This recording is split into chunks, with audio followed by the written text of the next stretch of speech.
Дараагийн мэдээг танилцуулъя.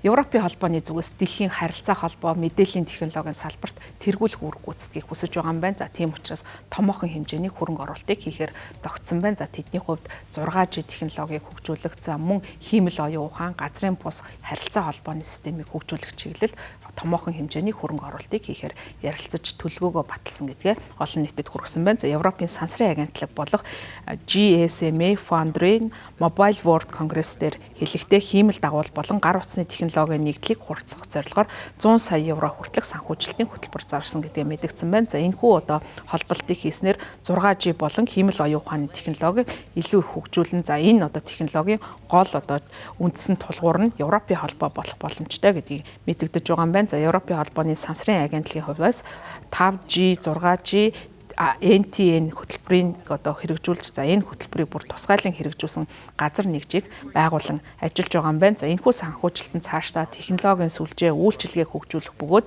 эцэстээ нийгэмд болон бүх зүйлийг дижиталчлах, за салбарын хувьд бол томоохон ашиг тусыг хүртэх боломжийг нээж байгаа гэдгээрээ онцлогтой юм байна. За үүнийг хэрэгжүүлж болох одоо технологийн төрлүүдийг бас зарласан юм байна. За тухайлх юм бол тэл ангаах ухааныг хөгжүүлэн, тэл мис заслын үйл ажиллагаа, бие даасан одоо жолоодлогын одоо төрлүүдийг хөгжүүлэн, за мөн наривчсан хөдөө аж ахуй зэрэг ийм одоо үйл ажиллагааны чиглэлд бол дижитал үйлчлэл ажиллагааг нэмэгдүүлэх юм байна. За мөн хибрид хиймэл оюун ухаан болон газрын сүлжээнийг ашиглах Европын хамгийн том олон нийтийн ийм сүлжээг бий болохоор ажиллаж байгаа юм байна. За дараагийн үеийн технологийн холболтуудыг хийх чиглэлд бол илүү их хурцтай өрсөлдөөн дэлхийд өрнөж байгаа. Тийм учраас Европын холбооны өрсөлдөх чадрыг энэ чиглэлд хөгжүүлэх чиглэлд ажиллах юм байна. За мөн энэхүү одоо хөрөнгө оруулалтыг төвлөрүүлсэн сан ажил нь, за сангийн хүрээнд Европын холбооны гишүүн орнуудад албан ёсныхан санал ирүүлснээр компани эсвэл байгууллагуудтай хамтран ажил төслийг нь санхүүжүүлж ажиллах юм байна. За үүний дараа бол Европын холбооны зүгээс эцсийн шийдвэрийг гаргаж тухайн санхүүжилтийг хуваарлах юм байна.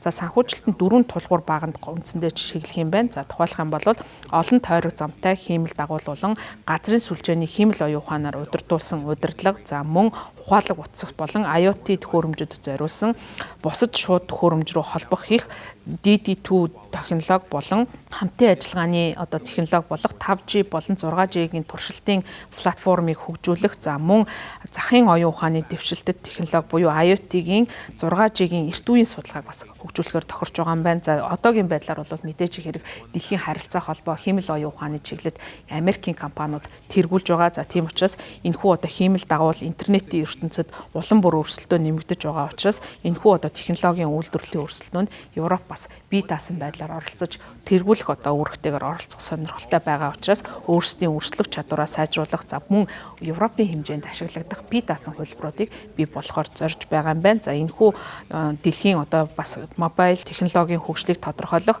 Mobile World Congress дээр уг хөтөлбөрийг зарлахдаа Европын холбооны зүгээс томоохон компаниудтайгаа бас хамтарч ажиллах бас мэдэгдэж байгаа. За Европын чиглэлд бол томоохон бас үйл ажиллагаа явуулдаг технологи харилцаа холбооны компаниуд байдаг. За тухайлх юм бол Nokia, Plantronic, Celeste, Larsen Software, Oku технологи, Meanwave технологи зэрэг томоохон Европын компаниуд бас оролцож технологио сайжруулж байгаа юм байна. За цаашдаа бол ерөнхийдөө NTN технологиг бол оркестр болгох буюу ерөнхийдөө нэгдмэл байдалтай болох юм байна. За хибрид сүлжээний бас томоохон бүтцүүдийг бий болгож цаашдаа ирээдүйд одоо технологи ямар хөгжилд хүрэхийг бол Европын зүгээс харуулах өөрийн хувилбараа дэвшүүлэх чиглэлээр бол ажиллаж энэ шинэ технологиудыг хөгжүүлэх чиглэлд хийхин хэмжээний хөрөнгө оруулах ийм сонирхолтой байгаагаа илэрхийлсэн. За мөн 360 камерууд нь бол Европын сарны аналог сайт болох Luna байгууламжийн дотор бичлэг дамжуулах боломжтой болж байгаа юм байна. За ер нь энэхүү одоо үйл ажиллагаараа дамжуулан Европын холбооны зүгээс